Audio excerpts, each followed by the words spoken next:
In my first job after my MBA, we were encouraged to do about 15 hours of community service each month. So every Friday afternoon, I went to high school, and there I helped young entrepreneurs to start and run their own student-based enterprise, a silk screening t-shirt shop. After about 3 or 4 visits, I was hooked. I went home one night and I said, man, this education gig is pretty cool. I can see myself doing this full time. So my wife and I sat down and we put together a plan for me to climb the proverbial corporate ladder for about 10 to 12 years and then move on to education. 9/11/2001. When the towers came down, we reevaluated, like many of us did, and we decided to move the timeline up. For 15 years, I have been helping young people learn to think and thrive in the life after high school. My mission is to provide a spirited learning environment in which students feel comfortable and confident to strive for their very best. Now, I'd like to take you to my favorite nation, imagination. And imagine, if you will, your secondary school years, grades 6 through 12. What did you like about middle school? About high school? What was your favorite subject? Who was your favorite teacher? And now the big one. Do you remember anything you learned? What I've learned after 25 years as a professional is that what I was taught in school, I rarely, if ever, used. So let's discuss why that might be the case and what we can do about it.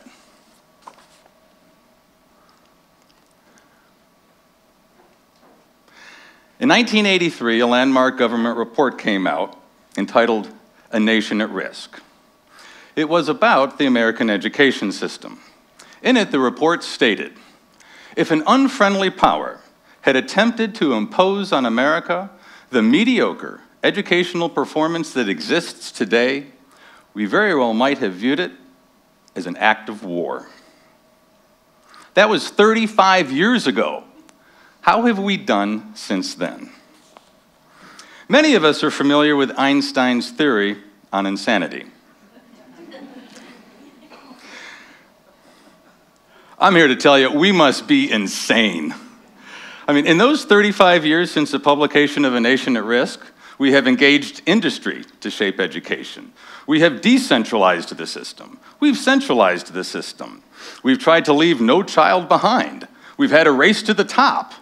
We've even developed a common core for all 50 states. But what has this done? Is it working? We're tweaking the same industrialized paradigm that was developed over 100 years ago. Today, much of the evaluation of student performance is based upon test scores, EOGs, EOCs, MAPPs, SATs, ACTs, GMATs, the Regents, and the international favorite, PISA. But are students learning anything useful? While we work very hard to improve test scores, ask yourself, are we interested in nurturing proficient test takers? Or do we wish to develop thinkers, doers, innovators? I was putting my 7th grader to bed for the last Tuesday night in which he would have to have lights out. It's 9:30. Oh, Dad, I don't want to go to bed. Come on, I want to watch the rest of the hockey game. No, son, you have to wake up refreshed for your end of grade assessments. Oh, Dad, EOGs are stupid. They test us all the time on this stuff. And now we got to sit down for 5 hours and be tested on it again? Come on. In my 12 years as a marketing manager, I was paid to solve real problems. I was paid to make real decisions. I was paid to work with real people. These tests are getting to be a little too much, and Forbes agrees. They are a flop. So how are our graduates doing on developing the thinking and doing skills necessary in the workforce?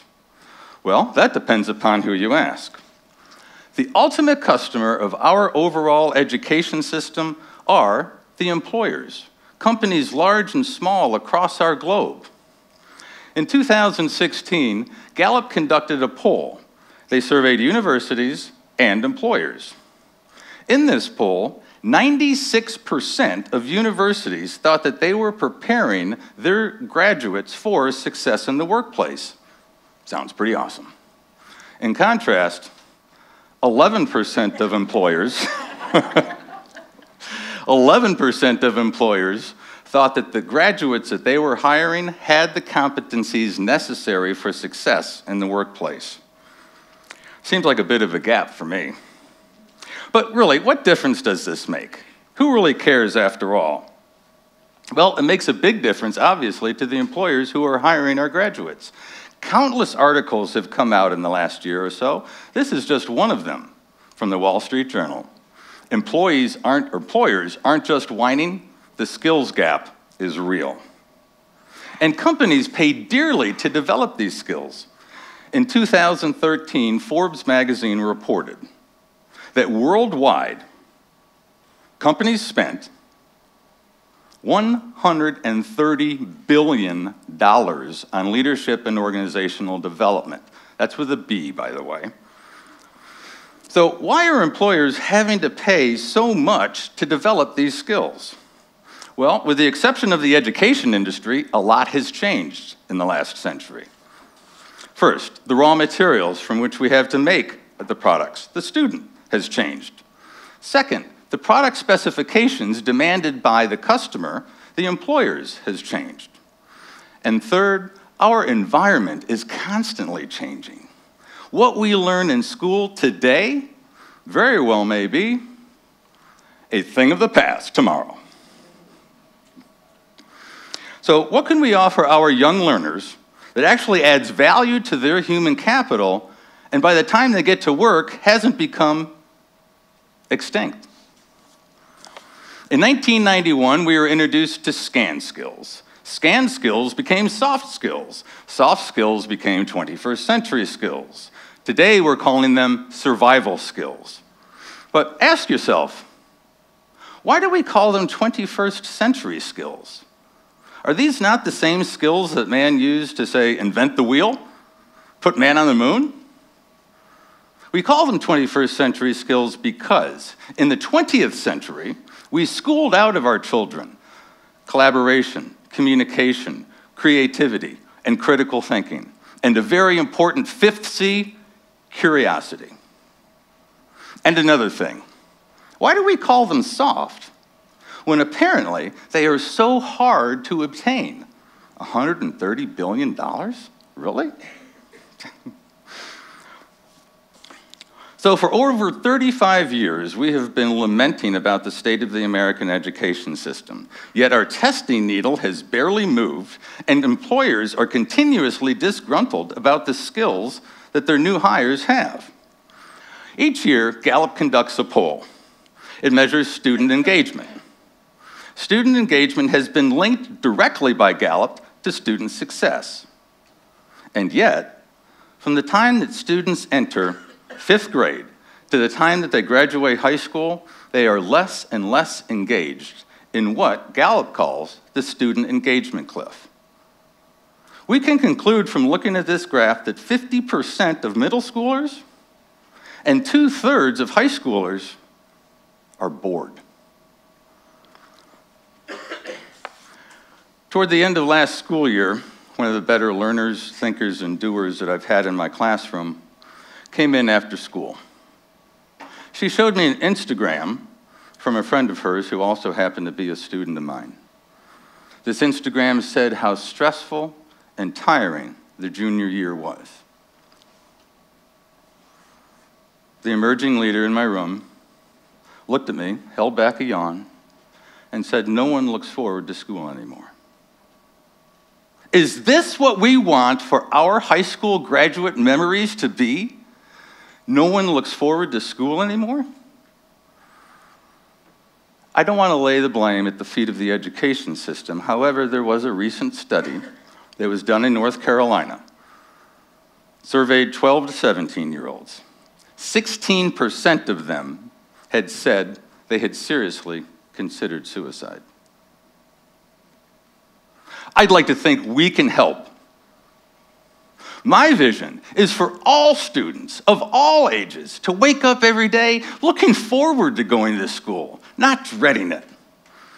So, how do we develop the skills that employers demand and that keep students engaged? We must first encourage our children to take rigorous and relevant courses, not just load up their transcripts with APs. Second, we must hire passionate and inspirational instructors, and we must train them to engage students, not test to boredom, depression, or worse. And third, high schools and universities should partner with industry to develop the skills critical to our students' growth and the growth of our economy. So now the question is, where? Where can we find the intentional development of technical and non-technical skills that the ultimate customer wants and that students are excited about? Career and technical education, also known as CTE, is no longer just shop, welding, and home economics. Today it includes biomedical technology, advanced manufacturing, engineering, my favorite, marketing and entrepreneurship, and many other promising career pathways that excite students. According to the Association for CTE, students who are engaged in CTE classes and concentrate in a pathway have a graduation rate nationally of 93%. Compare that to the national average for those students who do not engage in CTE of just over 80%. Additionally, the Association for CTE says that, quote, after high school, CTE students were significantly more likely than their non-CTE counterparts to report developing skills critical to their future success. Now, I suggest we really up our game, and we're going to take CTE and we're going to couple it with entrepreneurship, the development of an entrepreneurial mindset. The Global Entrepreneurship Index ranks the United States of America #1 in entrepreneurship. So now the next question becomes, how can we advance an entrepreneurial mindset in our youth? The educational paradigm that I envision inspires children's creativity and imagination. It doesn't stifle it with tests and books and bells. As an example, to illustrate the complexity of starting a business, I use jigsaw puzzles, games, and Lego. This year, one of my favorites, a simple phone holder. It's ingenious, but in 15 minutes, they came up with a problem and solved it. Okay? Each year, we go to North Carolina State University on a field trip. One of my favorite activities is what they call problem, product, pitch. Students are given a team, a large sheet of paper, a collection of markers, and they have to identify a real problem, design a real product, and then at the end of 20 minutes, they pitch it to the rest of the class. At the end, we vote with fake dollars in terms of who had the best pitch and the best product. The thing about these activities is that it engages all students in all 4 C's. I've even had one student comment at the idea that I learned more in one class of entrepreneurship playing with Lego than I did in an entire week of math class. At Apex Friendship High School, we call the partnership between CTE and the entrepreneurial mindset Applied Synergies Partnership, or ASAP. ASAP was founded on the question of, how do we synergize high-quality CTE, the North Carolina Institutions of Higher Learning, and industry so that all stakeholders benefit? ASAP is an educational paradigm that is based upon experiential entrepreneurship education. We foster an entrepreneurial culture that focuses on grit, growth mindset, design thinking, self-directed and reflective learning, and most importantly, how do we learn from failure? This has very little to do with standardized multiple choice tests. In his book, Lifelong Kindergarten, Mitchell Resnick, professor at MIT, says, if portfolios and other non-quantitative approaches are good enough for MIT, why not for K through 12 schools too? I've been an educator now for 3 years longer than I was in the corporate world. The paychecks aren't as large, but the rewards are exponential. Every day I learn from and have a chance to guide amazing, outstanding young people. A big part of this is DECA, an international organization of 200,000 marketing students across the world. In April of 2017, I stood on the steps of the Anaheim Convention Center and I gazed upon my 12 DECA patriots, none of whom had made the international stage. And I assured them that they could look themselves in the mirror with peace, knowing that they did the very best that they could and that there would be other opportunities ahead of them. 1 year later in Atlanta, I stood and listened and watched as my young entrepreneurs, many of whom I've known throughout their entire high school career, and the one under my right arm, finally crossed the international stage. Experiential entrepreneurship education develops the skills that employers need, offers opportunities that students are excited about, and delivers results. Hands-on learning turns minds on. Thank you.